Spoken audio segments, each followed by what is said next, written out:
Hello বন্ধুরা, welcome back to our channel. তো আমি রুম্পা নতুন একটা ব্লগ শেয়ার করতে চলে এলাম তোমাদের সাথে। তোমার নতুন ব্লগে সবাইকে ওয়েলকাম। তো আজকে আমরা সবাই মিলে যাচ্ছি পিসেমশাইয়ের শপে। তো ওখানে আজকে আমাদের ইনভাইট রয়েছে, তো ওখানে খাওয়া দাওয়া রয়েছে। তো সেই জন্য বর রেডি হচ্ছে আর আমরা সবাই রেডি হয়ে গেছি। যেহেতু ও চুল টুল কাটতে দেরি হয়ে গেছে, সেই জন্য ও লেট হয়ে গেছে। তো তারপরে আমাদের টোটো চলে এসেছে, আমরা টোটো করে যাচ্ছি। আমরা চারজন, মা, আমি, শাশুড়ি মা আর আমার মেজো মা। তো আমরা চারজন টোটো করে যাচ্ছি, আর বর আর শ্বশুর মানে বাবা যাচ্ছে বাইকে করে। তো গল্প করতে করতে যাচ্ছি। বড় মারও যাওয়ার কথা ছিল, বাট বড় মা একটু অসুস্থ ছিল বলে যেতে পারিনি। তো আমরা এখন যাচ্ছি আমাদের বাড়ির থেকে কিছুক্ষণই, মানে ও পারে ওদের শপটা রয়েছে, তো সেখানেই আমরা যাচ্ছি। তো পিসেমশাইয়ের দোকানটা কিন্তু অনেক পুরনো দোকান। তো এটাকে আরো অনেক বড় করেছে। এখানে কিন্তু সব রকমের গাড়ি ওয়াশ করা হয়, টায়ার চেঞ্জ করা হয়, লিক সারাই করা হয়, আর অনেক কিছু গ্যারেজ রয়েছে। তো সেখানেই আজকে বড় প্রোগ্রাম রয়েছে। তো আমরা চলে এসেছি পিসেমশাইয়ের শপে। দেখতেই পাচ্ছ কি সুন্দর বেলুন দিয়ে সাজানো হয়েছে, আরো সুন্দর করে রং টং করে খুব সুন্দর করেছে। এই পুরোটাই হচ্ছে পিসেমশাইয়ের নিজস্ব জায়গা, যেখানে পিসেমশাই কারখানা টাইপস করেছে। তো এখানে হচ্ছে আজকে নতুন টায়ার লঞ্চ করেছে। দেখতে পাচ্ছ এই টায়ারগুলো সবই নতুন রয়েছে, তো আগেও ছিল। তো এই যে এখানে যে কোম্পানিটা রয়েছে, এখানে এটা আজকে নতুন করে লঞ্চ করছে, তো সেটাই প্রোগ্রাম রয়েছে। তো সেখানে সবাইকে ইনভাইট করা হয়েছে এবং সবাই এখানে এসেছে আর খাওয়া দাওয়া করিয়েছে। এক এক করে সবাই আসতে শুরু করেছে, তো সবাই মোটামুটি এসে গেছে, আরো কিছুজন বাকি আছে। তো আমরা এখানে দাঁড়িয়ে সবার সাথে গল্প করছি। পাশে পিসি ছিল, পিসিও গল্প করছে, আর ছিল বৌদি ভাই। তো সবাই রয়েছে। আর এই যে দেখতে পাচ্ছ এই টায়ারগুলো সবই নতুন নতুন টায়ার লঞ্চ করা হয়েছে আজকে।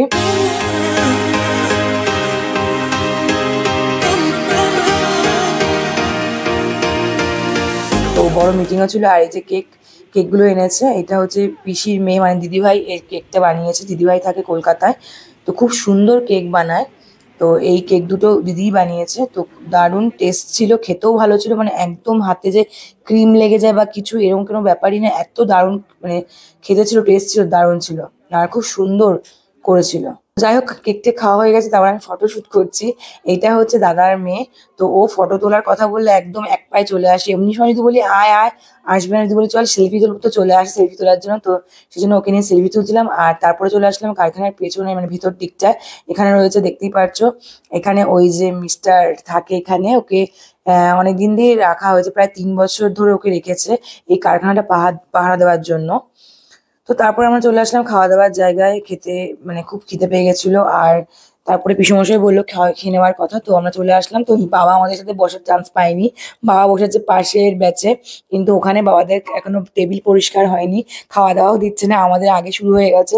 তো বাবা বসেছিল, তো আমরা খাওয়া শুরু করে দিয়েছি। অনেকটাই বেলা হয়ে গেছিল, গল্প করতে করতে সবার সাথে কথা বলতে বলতে তো প্রায় 3:30 বেজে গেছে। তো আমাদের খিদে পেয়ে গেছিলো, তো আমরা খাওয়া শুরু করে দিয়েছি। তো এখানে ছিল অনেক রকমের আইটেম, পুরো বিয়ে বাড়ির মতন খাওয়া দাওয়া ছিল। ছিল লাল শাক, ভেজ ডাল, চিপস, কাতলা মাছ, খাসির মাংস, চাটনি, পাঁপড়, মিষ্টি, আইসক্রিম, প্রচুর ধরনের স্যালাড, মানে প্রচুর খাওয়া দাওয়া ছিল। তো একদম একটা বিয়ে বাড়ির মতন অনুষ্ঠান। তোমাদের খাওয়া দাওয়া হয়ে গেছে, তোমরা এখন দাঁড়িয়ে দাঁড়িয়ে সব রিল্যাক্সে আইসক্রিম খাচ্ছিলাম। তো তারপরে বললাম চলো উপরে একটু ঘুরে আসি। পিসিও বললো উপরে গিয়ে ঘুরে আসো, নতুন কিছু করেছে ঘর। তো সেখানে গিয়ে আমরা ঘুরলাম। সেখানে আর ভিডিও তোলা হয়নি, কারণ চার্জ বেশি ছিল না ফোনে। তো সেখানে ঘুরে ঘুরে তারপর আমাদের টোটো চলে এসেছি, আমরা আবার টোটো করে বাড়ি চলে এসেছি। তো দেখতেই পাচ্ছ দারুণ ঘোরাঘুরি হয়েছিল। আরো কিছু ভিডিও করতাম, বাট ভিডিওটা করা হয়নি যেহেতু ফোনে চার্জ ছিল না। তো সেই জন্য আমরা অল্প অল্প ভিডিও করে চলে এসেছি। তো বাড়িতে পৌঁছে গেছি। তো এখন যাব ঘরে, গিয়ে রেস্ট নেবো, তারপর ফ্রেশ ট্রেশ হয়ে আবার বিকালবেলায় বেরাবো। তো বিকাল হয়ে গেছে, ইভিনিং টাইম। তো আমরা চলে এসেছি আবার এগরোলের দোকানে। এখানে এগরোল নেবো, মা আমাদের এগরোল খাওয়াবে। তো এখানে আমরা প্রায় 12-14টার মতো এগরোল নিয়ে নিয়েছি, অর্ডার দিয়ে রেখেছিলাম আগে থেকে। তো চলে এসেছি এখানে এগরোল নেওয়ার জন্য। তো এগরোল নিয়ে এখন বাড়িতে যাব, সবাই মিলে খাওয়া দাওয়া করবো, তারপরে যাবো হাবড়ায়। হাবড়ায় যাবো আমরা একটা এসি দেখার জন্য, ঘরের এসি। তো মানে আমাদের মা বাবার ঘরের জন্য একটা এসি নেবো, সেই জন্য এসি দেখতে যাব। তো প্রথমেই যাবো রিলায়েন্সে, তারপর যাবো খোসলাতে। তো প্রত্যেকবার আমরা খোসলা থেকেই নিই। আমাদের আগেরও দুটো এসি আছে, আমাদের ঘরে রয়েছে ডাইকিন, আর আমাদের পার্লারে রয়েছে হিটাচি। তো দুটো এসি আমরা খোসলা থেকে নিয়েছিলাম। ওখানে খুব ভালো, মানে ওদের ব্যবহারও ভালো, খুব সিস্টেমও ভালো। তো এবার ভাবলাম প্রথমে আগে যাই রিলায়েন্সে। তো আগে যাইনি, দেখে আসি রিলায়েন্সের কিরকম কি। তো রিলায়েন্সে গিয়ে আমার ঠিক ভালো লাগলো না, একটু দামটা একটু বেশি বেশি লাগলো। তো সেই জন্য আমরা রিলায়েন্সে দেখে, তো এখানে অনেকক্ষণ দেখে শুনে তারপরে আমরা বেরিয়ে পড়লাম। এখানে অতটা ভালো লাগেনি। তো তারপর চলে আসলাম খোসলাতে। তো খোসলা আমি আগেও দুটো এসি নিয়েছি খোসলা থেকে, একটা ডাইকিন, একটা হিটাচি। তো আজকে আবারও এসেছি, তো আমরা নেবো ব্লু স্টার। এবার ইচ্ছা হয়েছে ব্লু স্টার নেবার, বর বলছে ব্লু স্টার নেবো। তো সেই জন্য আমরা এখানে এসে ব্লু স্টারের দাম দর করলাম, দেখাদেখি করলাম। তো সব পছন্দ হলো, তো তারপরে আমরা এখান থেকে চলে গেলাম বাড়িতে। তো চলো বন্ধুরা, আজকে মতন ভিডিওটা এখানেই শেষ করছি।